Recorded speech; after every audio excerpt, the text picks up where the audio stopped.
ආයිබෝවන් අදත් අපේ මේ කතිකාවතට ඔබව සාදරයෙන් පිළිගන්නවා. ආයිබෝවන්. අද අපි මේ අතට ලැබිලා තියෙන මූලාශ්‍රය දිහා බලලා කතා කරන්න යන්නේ ජ්‍යොතිෂයේ ගොඩක් වෙලාවට කතා වෙන සමහර වෙලාවට ටිකක් අනවශ්‍ය විදිහට බයපුත් ඇති කරන කාරණයක් ගැන. ඒ තමයි කුජ භෞම දෝෂය. මේ මූලාශ්‍රය පැහැදිලිවම කියනවා අඟහරු ග්‍රහයා, ඒ කියන්නේ කුජ විවාහයට ප්‍රබල බලපෑමක් කරනවා කියන එක. ඈත අතීතයේ ඉඳලම එන විශ්වාසයක් කියලා. ඔව් ඒක ඇත්ත විශේෂයෙන්ම කේන්ද්‍රයක අර හත්වෙනි භාවයේ තියෙන, ඒ කියන්නේ හත්වෙනි කොටුව. හරි. ඒක කෙලින්ම විවාහය නියෝජනය කරන හින්දා එතන කුජ ග්‍රහයා ඉන්න එක සමහර වෙලාවට විවාහ ජීවිතේ ගැටලු ඇති කරන්න පුළුවන් කියලා තමයි මේ මූලාශ්‍රය මුලින්ම කියන්නේ. හරි. එහෙනම් අපි බලමු නේද? මේ දෝෂය කියන්නේ හරියටම මොකක්ද? ඇයි මේකට මෙච්චර බය වෙන්නේ? සහ වැදගත්ම දේ මේ මූලාශ්‍රය අනුව බලනකොට මේක ඇත්තටම කොච්චර බලපානවද කියලා. අපි මේක ටිකක් ගැඹුරට යමු.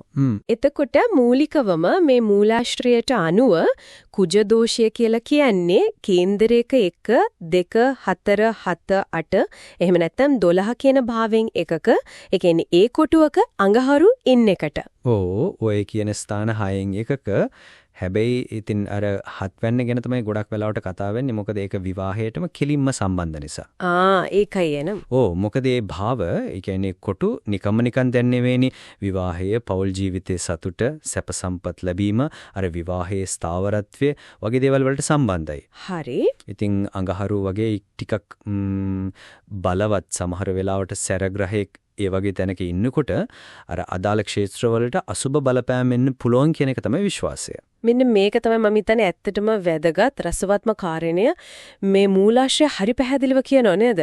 මේ කුජ දෝෂය ගැන සමාජයේ අනවශ්‍ය බියක් තියනවා කියලා. ඇත්තටම සමහරු අර මංගල වැන්වීම් දානකොටත් කුජ හතේ අයට විශේෂයි, එහෙම නැත්නම් කුජ හතේ නැත වගේ දේවල් අනිවාර්යෙන් දානවා.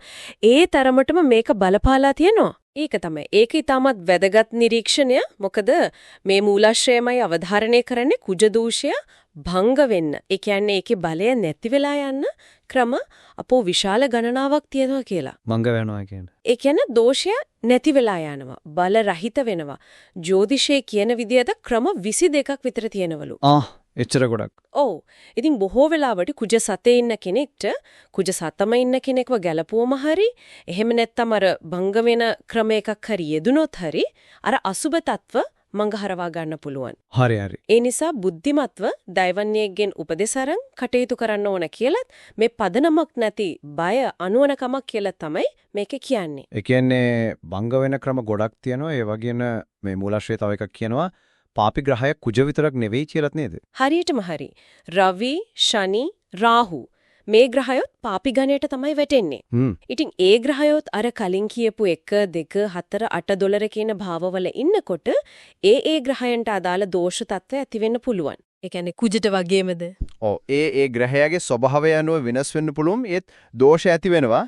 තව වැදගත් දෙයක් තමයි කේන්දරයේ 3 6 10 11 වගේ භාව තියෙනවනේ. ඔව්. අන්න ඒ භාවවල වෙනත් පාපී ග්‍රහයක් ඉන්නවා නම් ඒකනුත් කුජ දෝෂයේ ශූන්‍ය වෙනවලු. ඒ කියන්නේ බල රහිත වෙනවා කියලත් මේ මූලාශ්‍රය තියෙනවා.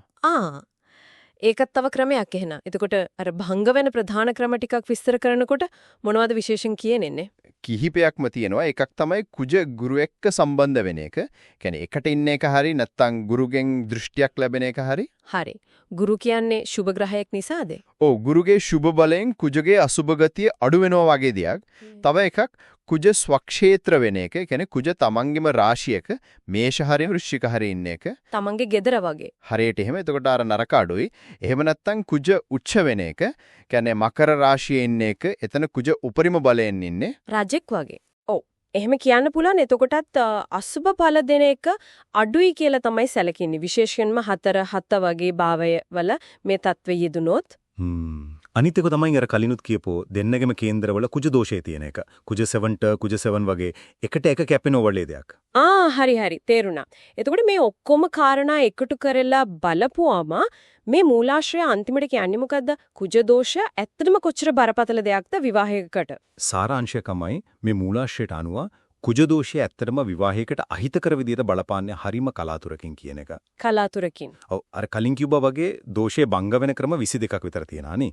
ඒ නිසා බොහෝ දෙනෙක් මේ ගැන අනවශ්‍ය විදිහට බය වෙලා ඉන්නේ කියන එක තමයි මේ මූලාශ්‍රය කියන්නේ. හැබැයි ඉතින් කුජග්‍රහයාගේ බලපෑමක් පොදුවේ තියෙනවා කියලාත් කියනවා නේද? සුභාසුභ විදිහට.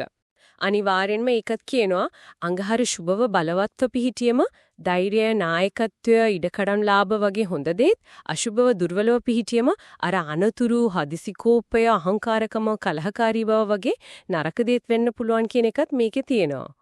එහෙනම් මේ විස්තර වලින් අපිට පැහැදිලි වෙනවා ජ්‍යොතිෂයේ කුජ දෝෂය කියලා දෙයක් තිබුණට ඒක අනිවාර්යෙන්ම විවාහයට අසුබයි කියලා හිතලා බය වෙන්න දෙයක් නැහැ.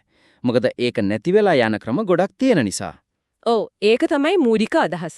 අවසාන වශයෙන් සිතන්නට දෙයක් ඉතිරි කරනවා නම් මේ වගේ ජ්‍යොතිෂමය විශ්වාසයන් කෙනෙක් Tamanගේ ජීවිතයේ සහකරු හෝ සහකාරිය තෝරගන්නකොට ගන්න තීරණ වලට කොයිතරම් දුරට බලපන්න ඉඩ දෙන්න ඕනේද? හොඳ ප්‍රශ්නයක්. ඒ වගේම ඒ විශ්වාසයන් අර පුද්ගලික නිදහසට Tamanගෙම තර්කානුකූල විමසුමට කොච්චර ඉඩක් දෙනවද කියන එක ගැන ටිකක් ගැඹුරින් හිතලා බලන එක වටිනවා කියලා හිතෙනවා.